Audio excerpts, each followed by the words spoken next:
Frequencies. 100 Hz, the lowest end of warmth. Down here we get the deep rumble and body.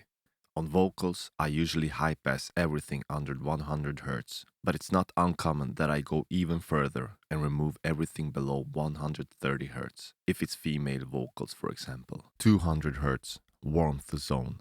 This area still contains a lot of warmth. Boosting here makes the vocal feel fuller, especially for female singers. Cutting too much can make the vocal sound harsh because the brighter parts come forward. And that is one important thing to keep in mind. If you cut too much low end, the vocals can actually sound harsher. When you gain match, the high frequencies get pushed up, which is basically the same as boosting the highs. So be very careful here, not removing too much of the warmth. 300 to 500 Hz, boxiness.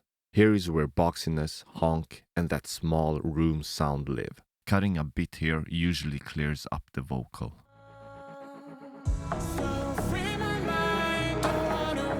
600 to 1000 Hz, body versus honk. This range isn't super characteristic, but it can still sound a bit honky. Careful though, because there's some body here too. And remember, narrow Q when cutting. 1.5 to 2.5K, vocal presence. This is where vocals start to pop through a mix. A boost around 2K makes them more forward, but too much and they get nasal. 2.5 to 3.5K, nasal presence. This is the nasal presence range. Too much and it sounds pinched.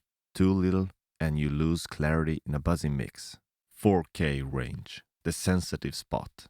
Our ears are most sensitive around 4K. It's a tricky area. Not enough and the words can get harder to make out. Too much and it cuts right through your ears. 6K, the clarity and harshness range. Here is where clarity lives, but also potential harshness. Here I'm usually struggling finding the perfect balance. 7 to 10K, the sibilance range.